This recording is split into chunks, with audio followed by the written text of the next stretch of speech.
Kesho kwa maana ya Ijumaa, Jumamosi itakuwa ni siku ya mazoezi fuli kuelekea katika mchezo wetu dhidi ya Nsingizini Hotspur.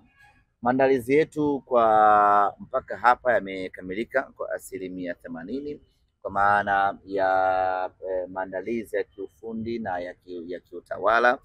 Tangu tumemaliza mechi yetu ya mwisho ya ligi kuu ya NBC dhidi ya Namungo, tukaingia moja kwa moja kwenye maandalizi ya mechi hii, na tumepata michezo miwili ya kimataifa ya kirafiki ambayo imesaidia kwa namna moja ama nyingine meneja Pantev kupata taswira halisi ya kikosi chake kuelekea katika mchezo wetu huu dhidi ya Nsingizini.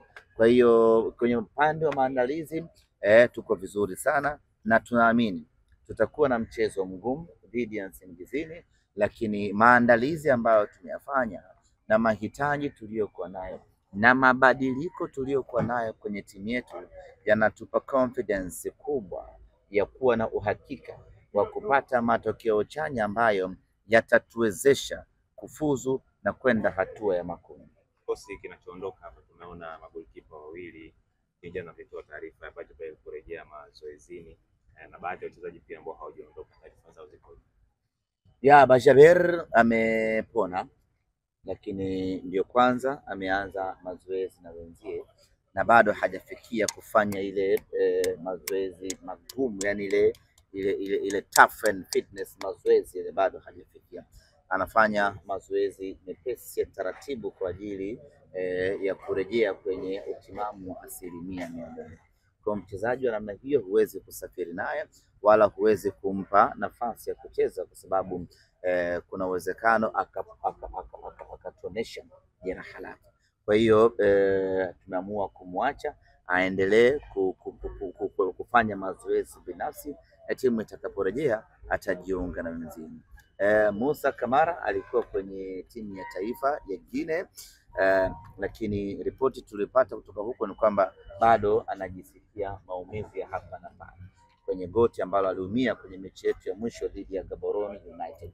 Kwa hiyo atarejea Tanzania, tutamwangalia tuone wapi kuna changamoto ya aina yote, na baada ya hapo majibu yatatolewa. Ndio maana umeona tuko na Abel Hussein pamoja na Tanzania One Yakub Suleiman. Bila shaka mmefanya kikao na wachezaji kuzungumza umuhimu na uhitaji wa mchezo huo. Tueleze kwa namna ambavyo mikakati ilivyo kwa kile ambacho mmezungumza na wachezaji kuhakikisha kwamba mnashinda mchezo huo ambao utakuwa mkubwa. Wachezaji wa Simba wanafahamu umuhimu wa mchezo huu. Kama kuna mchezaji hajui kama Simba anatakiwa kwenda hatua ya makundi, basi itakuwa ni changamoto kubwa na atakuwa hastahili kuwa Simba Sports Club. Kwa hiyo wachezaji wenyewe tu wanafahamu ya kwamba tunatakiwa kuipeleka Simba makundi, kwa sababu kwa wale wachezaji waliopo wanaufahamu huo, ndio utamaduni wetu. Kapombe huna haja ya kuanza kumkumbusha sana ya kwamba Simba anatakiwa kwenda makundi. Muzamil huna haja ya kuendelea kumkumbusha kila siku kwamba Simba anatakiwa kwenda makundi.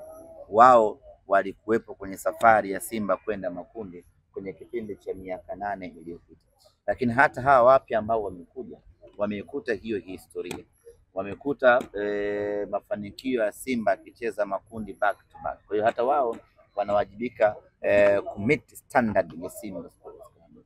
Ndio tumekaa nao tumewakumbusha kwamba Simba anatakiwa kucheza makundi msimu huu, lakini hata wao wanafahamu ya kwamba Simba anatakiwa kucheza makundi msimu huu, kwa sababu hiyo ni standard yetu sisi wana Simba. Unafuatilia kiasi gani mpinzani wenu, na pengine unategemea kupata hamasa kule pengine ya mashabiki, kwa sababu tumeona baadhi ya timu ambazo zinacheza michuano hii zimesafiri na mashabiki wao? Kazi ya kufuatilia wapinzani wetu ni kazi ya benchi la ufundi. Naamini mwalimu Pantev ameshafanya kazi yake hiyo ipasavyo ya kuwafuatilia hao wapinzani. Kwa hiyo hilo linabaki kuwa kwake.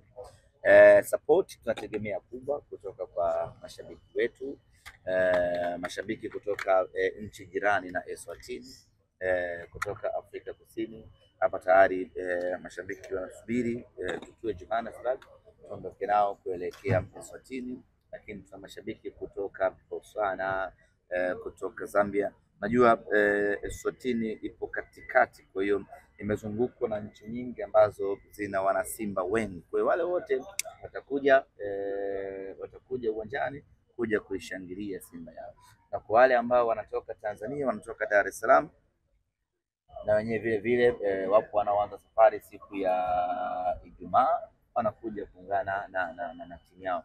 Yote kwa yote tunategemea support kubwa na tunaamini tutakuwa ugenini kama nyumbani. Kwa bila shaka umetembelea baadhi zile mechi ambazo umecheza indoor za kirafiki, mechi ya mwisho ukafungwa goli 4. Umeona